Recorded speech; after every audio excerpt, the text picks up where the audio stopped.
So good afternoon, everyone. Welcome to this last installment of the introduction to Julia Mini-School.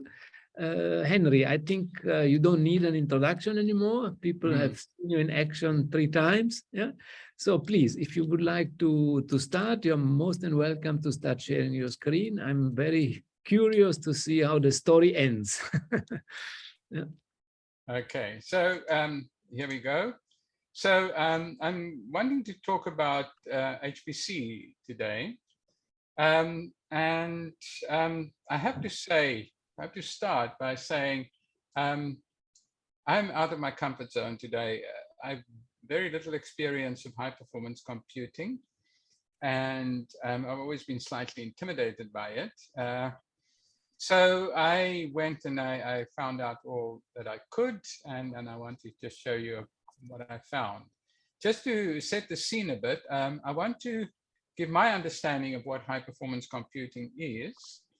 And I'm sure that people have different ideas. So it's a highly parallel setup, and that is achieved by concurrency and by multi-threading. So those are words that I know, and I have some vague idea of what they mean. But that's about the sum total of what I can say. I don't really know that much about the algorithms and the detail and all that. So I'm just going to mention a number of items about HPC in Julia, which seems to be a growing field. And I'm going to discuss one of those in more detail. And this will, in order then to talk about whether Julia is really suitable for HPC and whether there's a real case to be made for adopting Julia, at least for some projects, I think I need to make a detour through the expression problem, which I have mentioned before, but I haven't really gone into detail, so I'll spend some time on that. And that is basically it. Okay, so the first thing about Julia is that it was designed for parallelism right from the start. So right from the start, concurrent processes could be scheduled and run. And there was a lot of work. I remember at one point, the actual scheduler was completely redone. And people were always talking about spawning and blah, blah, blah. But multi-threading was not actually initially on the cards, but it was planned. Sorry, it was on the cards, but it wasn't initially possible. It was always planned. So Karpinski gave an answer. Last year, September, was an update of a much earlier query. So when the first query came, he said, no, we don't have threading, multi-threading, but we plan to have it. So then in version 0.3, there was a support for native threads, which I understand are threads scheduled by the operating system. I don't know what OpenMP-like compute mode might be. Then in 1.3, it was fully composable and high performance. And it's M to N. M, I think, are the green threads scheduled by Julia, and N, I think, are the native threads. And apparently, this is also the model used by Go. And then that is now being updated. Julia is now on 1.8.2, so from 1.7. If there were available native threads that were not being used, you could migrate a task and achieve greater parallelism. Karpinski claims that this is, Julia is the only dynamic language that actually can do multi-threading. And it's not entirely safe. There are some operations and some functions in Julia that are thread safe and that you can do your multi-threading using this M2N model. But if you don't use it, then you are liable to if you don't use thread safe operations, then you are liable to use them to run into trouble. So that's the first thing. It's just a parallelism built in from the start. The second thing is that in recent times, there have been a flurry of recent papers. These are all on archive. I don't know if any of them have been published in a journal. So September last year, there was a study of the HPCG benchmark, and these authors claim that is the first Julia benchmark on a communication intensive workload. And they say it actually outperformed MPI implementation. Of course, one knows that a single benchmark compared with a single other implementation, it's not conclusive, but it's interesting. And then Jordana Clever-Turabi, they talk about the Fujitsu A64FX. And the interesting point here is that the idea was that this particular processor would struggle with just-in-time compilation. And they find that isn't really the case for the workloads that they looked at. And of course, Julia is very, very good in terms of productivity. They emphasize that. And then finally, in August this year, there's an article by Lee and 5 others. Bitcode is a Julia XRNDA. I'm not quite sure what that is. I think this is a data movement or memory management or something. But the interesting bit here is the heterogeneous networks. They looked at networks that contained CPUs and GPUs. I think more than one memory layout, and I don't remember all the names of these high-speed memory networks. So they were just showcasing that Julia copes very well if you have to take into account a lot of heterogeneity. In fact, in their opinion, in their assessment, it seemed superior. So the I think that's my slides for HPC. Oh no, there's a few more. Oh no, there's a whole lot more. Sorry, I forgot about that. Okay, so I want to go to websites. I want to go to the Julia Computing website and look at some of the Bragg projects. And I also want to go to the Julia Hub page. Then on Julia Discourse, there is a tag called Julia at Scale. And this is a very interesting thread on that discourse, where somebody said, look, I've got poor scaling results with one particular Julia package, and he was helped. And then another person came along with also some scaling issues. And it is really interesting to see how that process worked out. And then finally, Julia's Graphs is a company that wants to leverage Julia for data processing, using directed acyclic graphs. And they have a very interesting benchmark as one of their tutorials. Okay, so I'm now going to stop sharing this and start sharing these websites.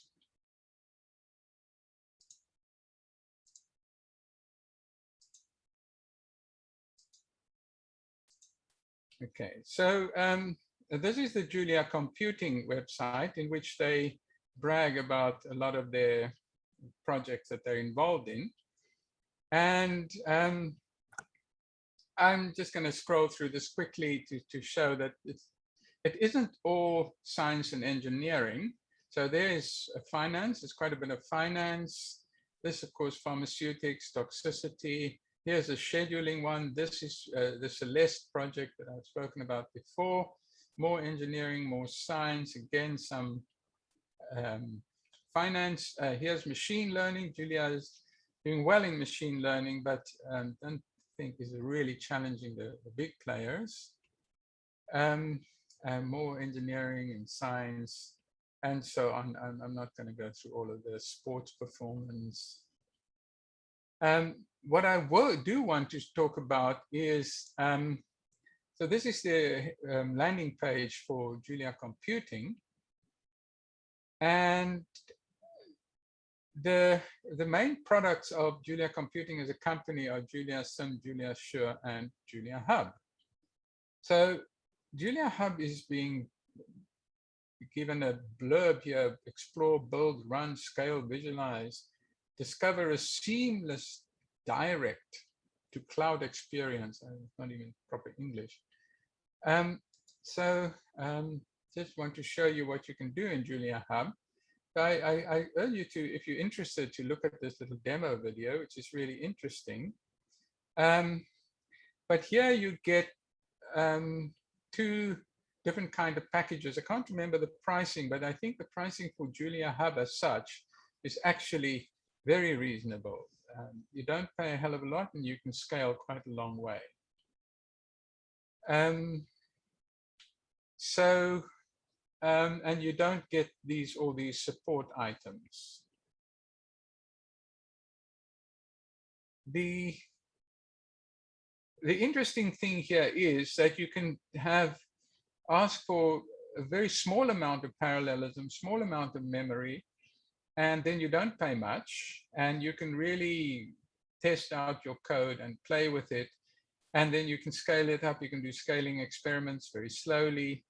And it's just in the cloud, you're just participating. So it's not a question of trying to book time on a big machine where you want to have your project as developed as possible so that it doesn't get into other people's way, and also that you get the results you need when you manage to get some time and sometimes a very highly competitive atmosphere for finding opportunity there.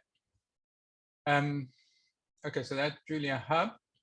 We want to go to these poor scaling results. I actually wanted to go a bit higher. So that's 10 months later. So I want to go to the start. Here's somebody saying, I've got poor scaling results. I'm using this package, implicit global grid. I don't like what I see simulation time. It just scales very badly. And NITheCS is one of the developers, and got advice from that. And now retrying a larger grid, and then they talk about hide communications. As you see, that's actually not important. It just says it really scales up very well and now get efficiency of 97%. There's something special called selective bias. It says, no, I'm not going to do that. And they talk and it goes through. And it's all very quick. It's all July. And then 10 months later, May this year. So again, addressing the same developer of the package, and trouble getting good performance. And then there's actually reports this, and it's nothing's wrong from the user side, and now giving advice of how to deal with it, and now getting some fairly good scaling for NVIDIA, but not for Rome. And more talk, and they go through all the details. Throughput gigabits per second, eventually still not good on Rome, on Milan. And then they talk more and more and more. And then eventually you see this thing that I had on the thing. This is CPU scaling. These are 4 processors, 8 processors, and it just scales beautifully. So, and that's gigabits, it's fairly fast.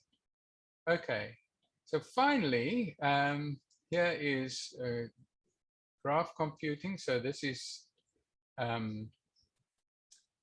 the Julia's graph engine. They basically represent an algorithm and data in using a directed acyclic graph, and then it's an interesting way of dealing with data and computing. And Python, I believe, has a module called DASK, D-A-S-K, which this was to some extent modeled on, and Julia had Dagger. I know that Dagger is modeled on Dask. I don't know why TensorFlow is here. But anyway, Dask is a bit faster than Dagger on a smaller problem, but it gets to be much slower than Dagger as the problem gets bigger. So Julia scales better than Python. TensorFlow scales terribly, but Julia outperforms them massively. So this is just to show another kind of, so this is a single laptop, 6 scores, 64 gigabytes. They do another one, with a bigger one, and still, I'm not quite sure what. This is deep but not wide. This one deep and wide. This is deep but not wide. Anyway, I think it's very interesting to try and think about those algorithms, but it's not the topic today. Okay, so I'll stop my share there and I go back to my, I must now share this screen again.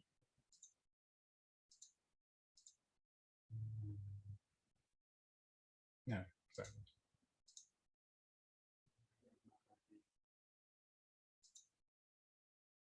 What happened? Oh. I've lost.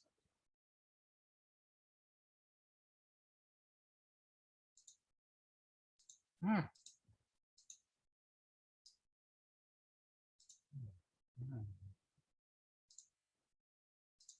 Francesco, can you hear me?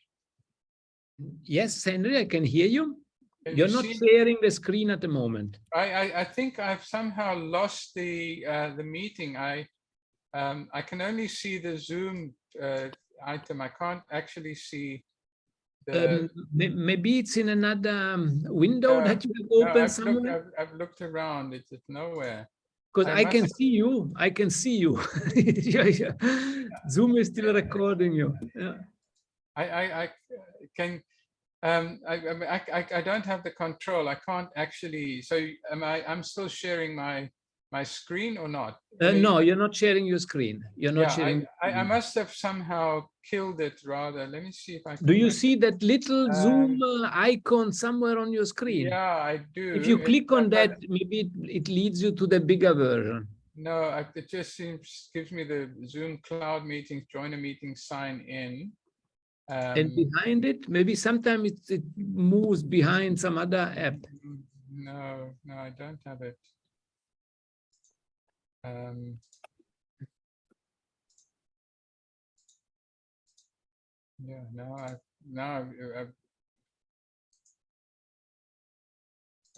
I can only exit. That's all I can do. Francesco, I think I'll exit and okay. We wait here for you. We wait here for you. Yeah. So please, participants, don't leave.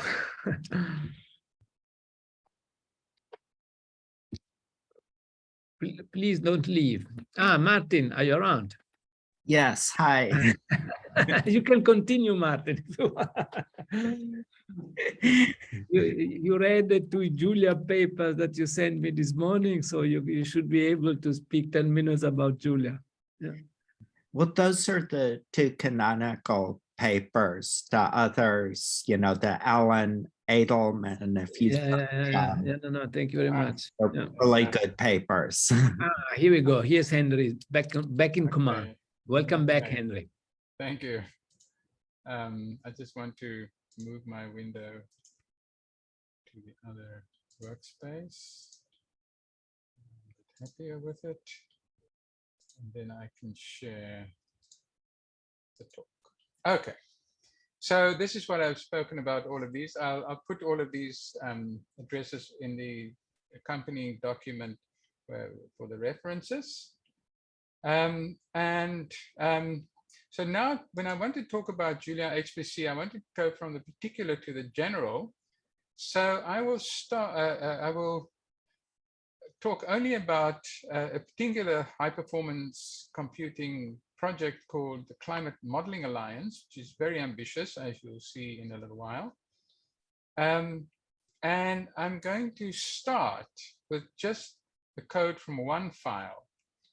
And then I'll give some of the context of that file and its role in one of the particular projects as part of the Climate Modeling Alliance. And then I'll look at the Climate Modeling Alliance as a whole. Okay, so the particular thing I want to look at is a code fragment from Oceananigans called distributed.jl.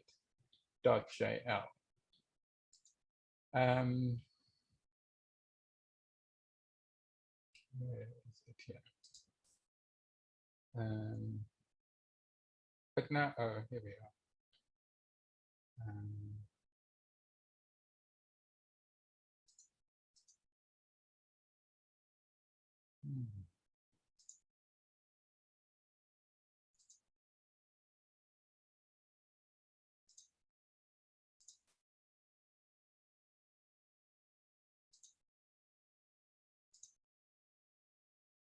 This is a bit odd to me. I don't seem to have lost.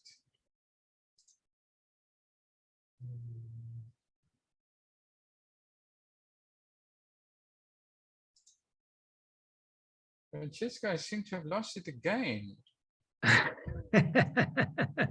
But we can still see your screen, Henry. And I think can you see this Oceananigans on the screen? Yes, I can see a code fragment from Ocean.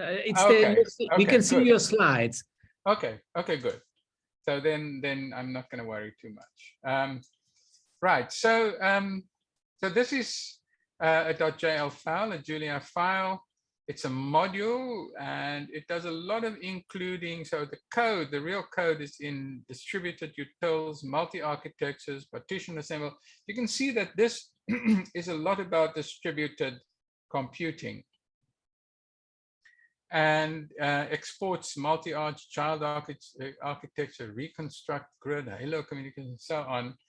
And it also imports MPI and well, it loads, doesn't exactly. So Julia has a keyword import and a keyword using, and they do similar things. There appear to be good reasons why there are two, but I've never quite understood them. So I'm not going to go into the detail of these individual files. This is where the real sort of code item actually lies. If you go to distributed, so the interesting thing is that the module distributed is part of a subdirectory also called distributed, and all of the code that is being loaded by distributed sits in this directory. So it's a very carefully designed way in which to get source code for your item, and so distributed is one of them. You also get a whole lot of other items that have to do with trying to deal with the ocean modeling. Oceananigans itself sits in top directory under Klima. And the interesting thing here is that they have basically published one paper so far, and they've done a very nice little summary. So if you're interested in it, you can see that this is actually the computing they did. They did large eddy simulation. Sorry, Henry, I think we don't see what you are indicating to, because we just see your Beamer slide. Oh, you don't see the... No, because I think you are sharing your PDF viewer. I think you need to share your desktop, then you can jump around. Yeah, excellent, perfect, thank you. Now we are in business. Yeah. Okay. Okay, well, let me just go back to distributed for a moment. Where am I?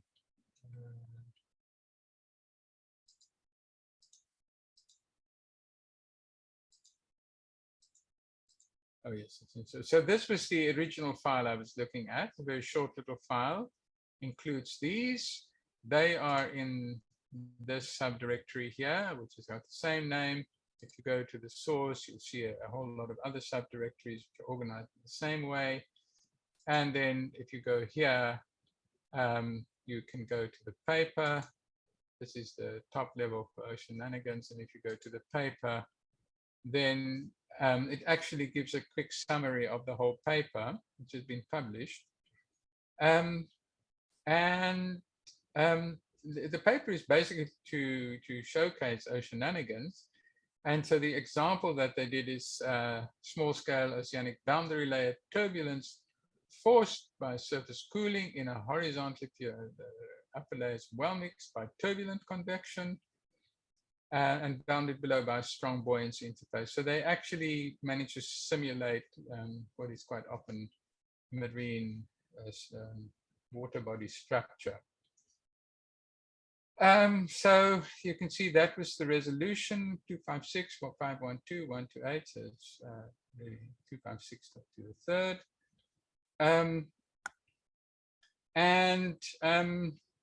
There's a whole lot of stuff about GPU, CPU, and how it works, and the way the performance is done. So this is just to show how this is the kind of things that they can achieve. For Oceananigans itself, if one goes to Insights, you can look at the code frequency, and it started in 2019.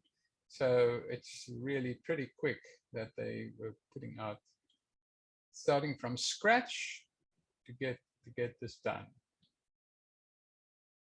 Okay, so so if one now goes to the whole structure of CLIMA, you can see there's climate machine. They want to do an Earth system model which automatically learns from data. And there's ocean, there's land, calibrate and simulate sample, there's CLIMA core, and there's thermodynamics, and a number of a whole lot of repositories where things are kept. But as you saw, there's also a lot of Julia code from elsewhere that is imported into CLIMA, not actually reworked.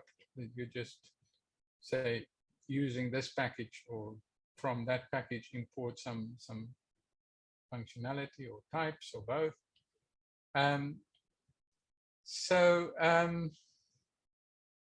If we, where's the climate modeling alliance itself?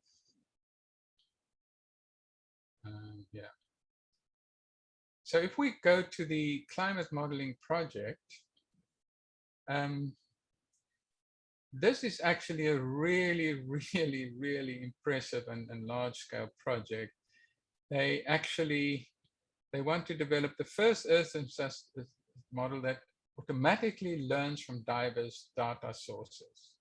And they want, as far as possible, even to go to almost real-time use of data as it becomes available.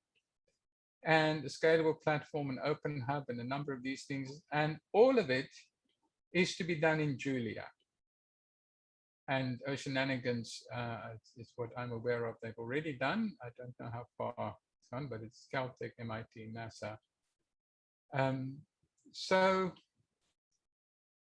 this is just to show that there's already at least a couple of, there was Celeste, now there's this really large scale projects driven by Julia and very little else. I don't know. I looked around in Oceananigans, I couldn't see that they had any code that was not Julia. Celeste had some code that was not Julia, but Celeste was very much a part of the development of Julia. It was actually before Julia version 1. Okay, so now the third one I wanted to show you is the, oh no, sorry, didn't, I'm telling a lie. So this was the websites that I was interested in sharing with people. So now I can go back to the my takeaway from looking at distributed is that it's just a script, but it is a Julia module and it's inside the distributed subdirectory, and Oceananigans itself is just one subdirectory within Oceananigans. If you go on to the Climate Modeling Alliance, I've shown you all of that. So this is what I wanted to show from the particular to the general, and how it's actually quite easy to see if you build up from kind of almost end-level Julia code back to the main Julia project, it all seems to fit together. Anyway, to my eye, maybe I'm more experienced than most of the people here. Okay, so now I'm going to go into the expression problem. And the expression problem has to do with extensions to existing code. And that is hard. You want to find that something interesting and new, you want to put it into your code, and it doesn't really fit your code. If you have a large, long-lived project, it gets harder and harder. And this is what has given rise to the idea of the expression problem. Wikipedia has a summary of it. The challenge problem is that programming languages find it difficult. If you have statically typed data abstractions, you want to extend them and you want them to be modular, and it's difficult to do. So I actually didn't find this a particularly useful way of approaching it or explaining it. What I found was this talk by Stefan Karpinski, which I really recommend if you have a little time to watch it. It's very entertaining. It showcases Julia in a beautiful way. And it really gets you to think about what is involved in scientific collaboration based on coding, and what can be done at the level of the language to make that collaboration efficient. So he starts by talking about the high level of code reuse in Julia. And he puts it like this. Someone defines a generic function, and the example he gives is the solve function from differential equations, which we've seen. Somebody else defines some special type, and the type he talks about is a measurement. So measurement.jl is a package that defines measurement as a type, and a measurement is just a single number with an error attached. So plus minus the error in sort of first year physics kind of sense. And then with the, how do you actually add, subtract, multiply, and so on measurements. And that's all then done for that type. And the third person in this case, somebody said, well, maybe we can solve a differential equation for a value plus its error. And so he demonstrates this for some error in the initial value of just the pendulum equation, and also some error, I think, in the length of the pendulum, and then calls plots, and it just works. I repeated that recently, and I slightly struggled, but I got it to work. And he says it just works surprisingly often. That's to quote him.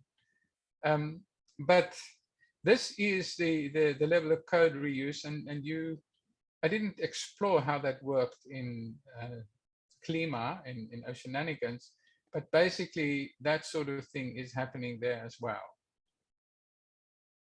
So he then goes on to talk about the two main forms of code reuse that he sees. And the first is that you have generic algorithms, and they apply to many different types. So that's what we just discussed. The generic algorithms solve in differential equations, and the particular type was a measurement or measurements. But then there are also common types, so various array types and various number types, and many, many other types, and they get shared by very, very different packages. And share these types. So that is what that he sees how it happens, and he then discusses how that is related to the expression problem. And he says the expression problem, and that I find a much clearer way of understanding it, is a language solves the expression problem if it can easily and correctly do both. It can define new types to which existing operations apply, and it can define new operations which apply to existing types. I'm not quite sure, he doesn't really go into what he means by correctly, but basically, I suppose he means that it fits naturally into the language. And he goes on to say that object-oriented languages can do the first very well. So when you define a new type, you just, you've got to build in an object-oriented language, at least in the classic class-based object orientation.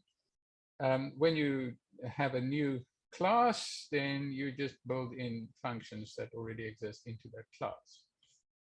But he says that is actually difficult to do when you have new operations for existing types. Then you have to inherit, and then you change, and two people doing things can't necessarily interact, and somebody extends the type in one way, somebody extends the type in another way, and there's no natural way of getting both of those, and so it becomes difficult. On the other hand, when you have functional languages, then it's also very natural. When you define a function, you're just using existing types.